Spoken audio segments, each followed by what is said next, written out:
మన ప్రభువును మన రక్షకుడునైన యేసుక్రీస్తు ప్రభువారి పరిశుద్ధమైన నామమున ఉదయకాల వాక్య ధ్యానము వీక్షిస్తున్న విశ్వాసులకు, సంఘమునకు, సేవకులకు, సకల పరిశుద్ధులకు దేవుని కృపయు, దేవుని సమాధానము, దేవుని మందిరంలో దీవెన మీకును మీ కుటుంబములకు కలుగునుగాక. ఆమేన్. ఉదయకాల వాక్య ధ్యానము అపోస్తల కార్యము 20వ అధ్యాయము 32వ వచనం. ఇప్పుడు దేవునికిని ఆయన కృపావాక్యమునకు మిమ్మను అప్పగించుచు ఉన్నాను. దేవుని వాక్యము కృపా వాక్యము. దేవుడు ప్రకటించిన వాక్యము కృపతో కూడిన వాక్యం. ఎందుకనగా ఆయన కృపగల దేవుడుగా ఉన్నాడు. అనాది నుండి ఆయన కృపయు సత్యమును అనుగ్రహించు దేవుడై ఉన్నాడు. ఆయన పలికిన ప్రతి మాట తన సేవకుల ద్వారా, తన శిష్యుల ద్వారా, తన ప్రవక్తల ద్వారా పలికిన ప్రతి మాట కృపావాక్యముగా. దాన్ని 20వ అధ్యాయము 24వ వచనంలో దేవుని కృపాసువార్తను గూర్చి అంటున్నాడు అపోస్తలుడు పౌలు. సాక్ష్యం ఇచ్చుటకు యందు నా పరుగును నేను నా ప్రభువు అయిన యేసుక్రీస్తు వలన పొందిన పరిచర్యను తుదముట్టింపవలనని నా ప్రాణమును నాకెంత మాత్రము ప్రియముగా ఎంచుకొనుట లేదు. దేవుని వాక్యము కృపావాక్యము, మన ఎడల కృపచూపు వాక్యము.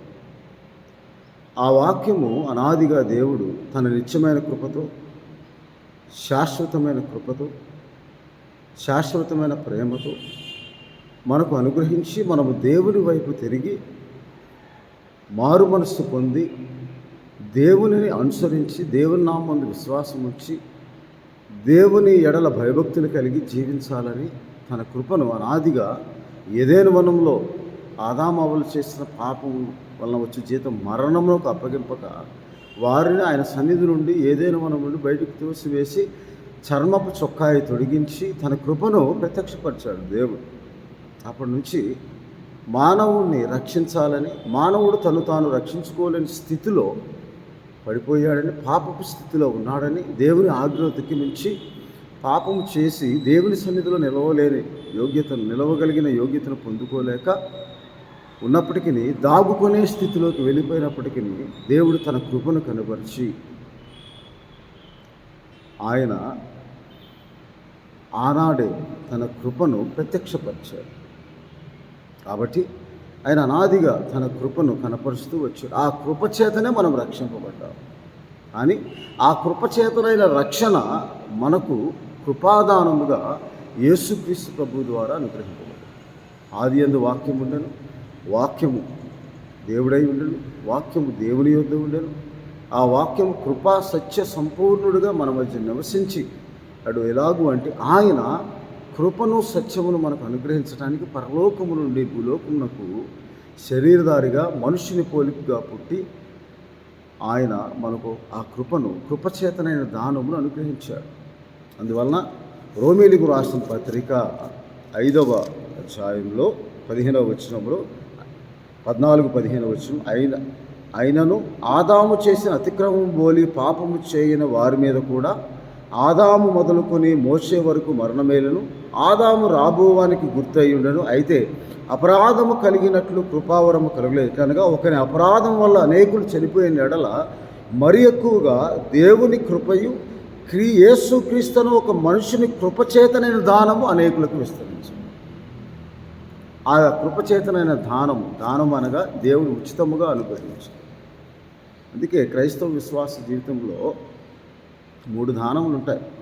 ఒకటి సమాధానము అనగా పాపక్షమాపణ, కృపాదానము రక్షణ భాగ్యము అని దేవుని వాక్యంలో రాయబడి ఉన్నది. ఆ కృపాదానము, సమాధానము ఇవన్నీ దేవుడు మనకు ఉచితంగా అనుగ్రహించే కృపను బట్టి ఆ పాపక్షమాపణ వల్ల కలుగు రక్షణ భాగ్యం అని దేవుని వాక్యంలో రాయబడి ఉన్నది. కాబట్టి ఆ సమాధానం పొందుకున్న వారికి కృపాదానంగా రక్షణను ఆయన అనుగ్రహించాడని దేవుని వాక్యంలో రాయబడి ఉంది.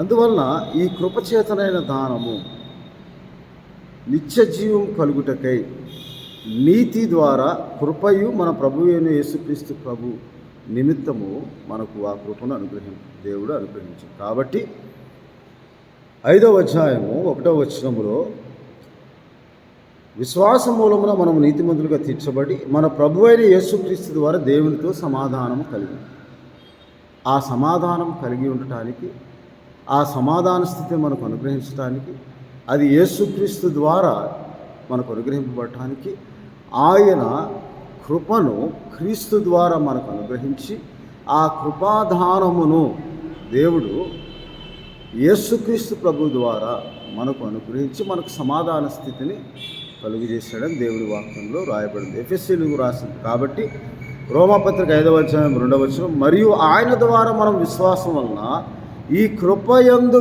ప్రవేశము గలవారమై అందులో నిలిచి ఉండి దేవుని మహిమను గూర్చిన నిరీక్షను బట్టి అతిశయపడుచు ఉన్నాము. కాబట్టి 9వ వచనంలో, ఆయన రక్తము వలన ఇప్పుడు నీతిమంతులుగా తీర్చబడి మరింత నిశ్చయముగా ఆయన ద్వారా ఉగ్రత నుండి రక్షింపబడటానికి ఆయన మనకు ఈ కృపను అనుగ్రహించారు. అది ఎలాగూ అంటే 5వ అధ్యాయం 18వ వచనంలో, కాబట్టి తీర్పు ఒక అపరాధ మూలమున వచ్చినదై మనుషులందరికీ శిక్షావిధి కలుగుటకు ఎలాగూ కారణమైనో, అలాగే ఒక్క పుణ్యకార్యము వలన కృపాదానము మనుషులందరికీ జీవప్రదమైన నీతి విధింపబడుటకు కారణమైన. ఆ కృపాదానం ఎలాగో అనుగ్రహింపబడిందంటే, ఒకరి విధేయత వలన దాసుని స్వరూపం ఎత్తుకొని ఆయన దేవునితో సమాన రూపుడై ఉండి దేవునితో సమానముగా తను తాను ఎంచుకున్నక తను తాను తగ్గించుకొని మనందరి పాపముల నిమిత్తము ఆయన రక్త మాంసంలో పాలివాడై అబ్రహాము సంతాన స్వభావం ధరించుకొని శరీరం బట్టి దావీదు సంతాన స్వభావంలో పుట్టి రక్షకునిగా ఆయన ప్రత్యక్షమై కృపను సత్యమును మనకు అనుగ్రహించి ఆ కృపా వాక్యమును ఆయన ప్రకటించి ఆ రక్షణ భాగ్యమును దేవుడు మనకు అనుగ్రహించి ఆయన సమాధాన స్థితిని మనకు అనుగ్రహించి ఆ సమాధానములకు కారకుడు ఆయనని ఎఫెసీయులకు రాసిన పత్రిక 2వ అధ్యాయము 16వ వచనములో, తన శిలువ వలన ఆ ద్వేషమును సంహరించి దాని ద్వారా వీరిద్దరిని ఏకము శరీరముగా చేసి యూదులను అన్యజనులను ఏక శరీరముగా చేసి దేవునితో సమాధాన పరచవలనని ఇలాగు చేసిన కనుక ఆయనయే మనకు సమాధాన కారకుడై ఉండెను. ఆయన వచ్చి దూరస్తులైన మీకును సమీపస్తులైన వారికి సమాధాన సువార్తను ప్రకటించెను. కాబట్టి ఆ సమాధాన సువార్తయే కృపావాక్యము. దేవుడితో మానవుని సమాధానపరచుటకు దేవుడు ఆయన తన అద్వితీయ కుమారుని ద్వారా మనల్ని సమాధానపరచడానికి సమాధాన సువార్తను ఆయన ప్రకటించి ఆ సమాధాన స్థితిని మనకు అనుగ్రహించడానికి సమాధాన కారకుడుగా ఉండటానికి ఆ కృపను దేవుడు ఉచితముగా మనకు అనుగ్రహించి మనము దేవుని సన్నిధిలోనికి నిర్భయముగా నిర్దోషముగా నిష్కలంకముగా చేరుటకు ఆయన ఆ ప్రవేశమును మనకు అనుగ్రహించి రోమాపత్రికలో ఈ కృప యందు ప్రవేశం గలవారమై అందులో నిలిచి ఉంటూ ఆయన ద్వారా మనకు కృపను అనుగ్రహించి ఆ కృపా వాక్యమును ప్రకటించిన ఆ వాక్యమునికి దేవుడు మనల్ని అప్పగించాడు. కాబట్టి మనము ఎఫెసీ పత్రిక 2వ అధ్యాయం 5వ వచనంలో, కృపచేతనే మీరు రక్షింపబడి ఉన్నారు, క్రీస్తు యేసునందు ఆయన మనకు చేసిన ఉపకారము ద్వారా అత్యధికమైన తన కృపా మహదేశ్వర్యము రాబోయే యుగంలో కనపడ నిమిత్తము యేసుక్రీస్తును మనలందు ఆయనతో కూడా లేపి పరలోకమందు ఆయనతో కూడా కూర్చుండబెట్టను. మీరు విశ్వాసము ద్వారా కృపచేతనే రక్షింపబడి ఉన్నారు. ఇది మీ వలన కలిగినది కాదు, దేవుని వరము. అది క్రియల వలన కలిగిన కనుక ఎవడను అతిశయపడకూడదు అని దేవుని వాక్యంలో రాయబడి. కాబట్టి ఆ కృపా సువార్త యేసుక్రీస్తును గూర్చిన సాక్ష్యం, ఆయన జననము గూర్చిన సాక్ష్యం, ఆయన యందు మనం నిలిచి ఉంటున్నట్లుగా, ఆయన వైపు మనం తిరుగునట్లుగా, ఆయన నామందు విశ్వాసం ఉంచినట్లుగా ఆ కృపా సత్యంలోను యోహాను సువార్త 1వ అధ్యాయం 17వ వచనం, మోషే ద్వారా ధర్మశాస్త్రం అనుగ్రహించారు, కానీ దేవుడు కృపయు సత్యమును యేసుక్రీస్తు ప్రభు ద్వారా మనకు అనుగ్రహించి ఆ కృపా సత్యములు మనల్ని కాపాడుతాయని దేవుడు వాక్యం. అందుకే కీర్తన గ్రంథం 90వ అధ్యాయంలో మోషే ప్రార్థనలో ఇలాగ దేవుని వాక్యంలో రాయబడి ఉంది. కీర్తన గ్రంథం 90వ అధ్యాయంలో 14వ వచనం, ఉదయమున నీ కృపతో మమ్మను తృప్తిపరచుము, అప్పుడు మేము మా దినములన్నీ ఉత్సహించి సంతోషించడం ప్రభువా అని. ఆ కృప ద్వారా మనం రక్షింపబడిన వారు దేవుని యందు సంతోషించేవారుగా ఉండాలి అంటే ఆయన ఆ కృపతో మనల్ని తృప్తిపరచు. ఆ కృప మన ప్రభువును మన రక్షకుడినైన యేసుక్రీస్తు ప్రభు ద్వారా కృపా దానముగా ఉచితముగా మనకు మన క్రియలను బట్టి కాక ఆయన మహా గొప్ప కనికరమును బట్టి మనకు అనుగ్రహించాడని మనం గమనించి ఆ కృపను పొందుకున్న వారముగా మనములో సమాధాన స్థితిని పొందుకోవాలి. ఆ కృపాదానమును మనం పొందుకోవాలని దేవుని వాక్యంలో రాయబడి ఉంది. ఆ సమాధాన స్థితి యేసుక్రీస్తు ప్రభు ద్వారా, ఆయన అనుగ్రహించే కృప ద్వారా మనకు అనుగ్రహింపబడుతుందని దేవుని వాక్యం. అది నిత్యమైన కృప, శాశ్వతమైన కృప అని దేవుని వాక్యంలో రాయాలి. అలాగే 88వ కీర్తనలో, ప్రభువా నేను నీతోనే మన హృదయంలో నా ప్రార్థన నిన్ను ఎదుర్కొన్నాను 13వ వచనంలో ఆ ప్రార్థనలో, ప్రభువా నీ కృప చేత నన్ను రక్షించు ప్రభువా, నీ కృపను నాకు అనుగ్రహించు ప్రభువా, నీవు అనాదిగా కృపగల దేవుడివై ఉన్నావు. ఆ కృపాసత్యము నన్ను కాపాడునట్లు ప్రభువా నన్ను ఆదరించు ప్రభువా, నా కుటుంబాన్ని దీవించు ప్రభువా, ఆశీర్వదించు ప్రభువా, నీ కృపచేత మేము రక్షింపబడినట్లు, నీ కృపావార్తను మేము వినున్నట్లు వినగలిగిన మనస్సును మాకు దయచేసి ఆ కృపకు పాత్రులుగా మేము ఎంచబడినట్లు సహాయం చేయమని ప్రార్థన చేయాలి. అలాగే కీర్తన గ్రంథము 143వ అధ్యాయం 8వ వచనంలో, ప్రభువా నేను నీ యందు నమ్మిక ఉంచి ఉన్నాను, ఉదయమున నీ కృపావార్తను నాకు వినిపింపు, నీ వైపునకు నా మనస్సును ఎత్తుకొంచున్నాను, నేను నడవవలసిన మార్గము నాకు తెలియదు. నీ కృపావార్త, ఆయన కృపా సువార్తను మనం విన్నప్పుడు ఆ కృపగల దేవుని వాక్యము మన హృదయంలో ఆనందము సంతోషము కలుగజేస్తుంది. ఆ వాక్యమే ఇదిగో మీకు శుభవర్తమానం తెలియచేస్తూ ఉన్నానని దేవుని దూతలు యేసుక్రీస్తు ప్రభువారు జన్మించినప్పుడు సర్వలోకమునకు సంతోషకరమైన శుభవర్తమానము మేము ప్రకటిస్తూ ఉన్నాము అని లూకా సువార్తలో ఇలాగ దేవుని వాక్యంలో రాదు. దేవుని దూతలు ఆ కృపావార్తను ముందుగానే ప్రకటించి ఆయన జన్మించినప్పుడు సర్వోన్నతమైన స్థలములో 14వ వచనం 2వ అధ్యాయం 10వ వచనం, అయితే ఆ దూత భయపడకుడు, ఇదిగో ప్రజలందరికీ కలుగు మహా సంతోషకరమైన సువర్తమానము, ఆ కృపా వార్త, ఆ కృపా వాక్యము, సంతోషకరమైన సువర్తమానము ఏమిటంటే, నేను మీకు తెలియజేస్తున్నాను, దావీదు పట్టణమందు నేడు మీకు కొరకు రక్షకుడు పుట్టి ఉన్నాడు, ఈయన ప్రభు అయిన క్రీస్తు. ఎందుకనగా ఆ సంతోషకరమైన సువర్తమానం ఏమిటంటే, ఆయన ద్వారా కృప, పాపములు క్షమించే కృప,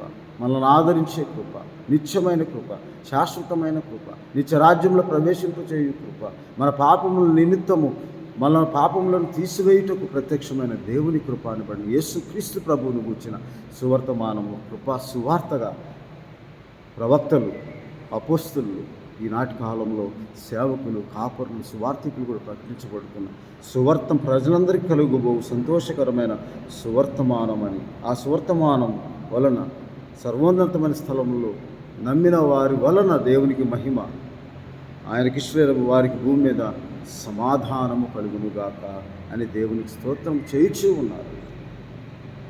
ఆ కృపా వార్తను మనం నమ్మినప్పుడు అది నిజముగా మన హృదయంలో వెలిగించి ఆ సంతోషకరమైన శుభవర్తమానం, ఎందుకనగా యేసుక్రీస్తు ప్రభువును కూర్చుని ఆయన తన భక్తులతో శుభవచనము సెలవిస్తాడని, ఆయన భక్తులను కాపాడుటకు, కృపచూపుటకు దేవుడు ఆకాశంలో నుండి, పరలోకములో నుండి ఆ కృపను మనకు అనుగ్రహించి, ఆయన శుభవర్తమానం, సంతోషకరమైన సువర్తమానం మనకు అనుగ్రహించి, దేవుని వాక్యంలో మనం ఆయన సన్నిధిని సంతోషించినట్టుగా, ఉల్లసించినట్టుగా, మహానందము పొందినట్లుగా కీర్తన గ్రంథం 68వ అధ్యాయము 3వ వచనం, ఎప్పుడైతే ఆ సువర్తమానం మనం ప్రకటించిన సువర్తమానం, ఆ కృపావాక్యమును, కృపా సువార్తను నమ్మినప్పుడు మనం నీతిమంతులుగా తీర్చబడి అప్పుడు 3వ వచనం, నీతిమంతులు సంతోషించుదురుగాక, వారు దేవుని సన్నిధిని ఉల్లసించుదురుగాక, వారు మహా ఆనందము పొందుదురుగాక అని దేవుని వాక్యంలో రాయబడి ఉంది. కాబట్టి మనము ఆయన తన భక్తులతో శుభవచనము సెలవిస్తాడని దేవుని వాక్యంలో రాయబడి ఉన్న ప్రకారం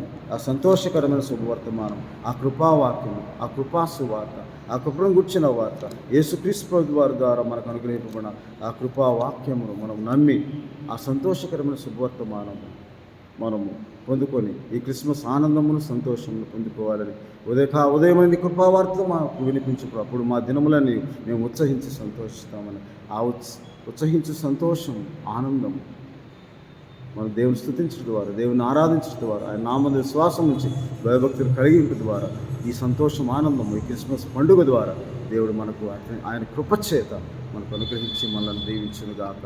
ఆమె ప్రార్థన చేసుకున్నాం. పరిశుద్ధుడు మహోన్నతుడు అయిన తండ్రి, అవును తండ్రి, మీ కృపావాక్యము మమ్మల్ని అప్పగించి ఈ కృపా సువార్త అనబడి సంతోషకరమైన సువర్తమానం.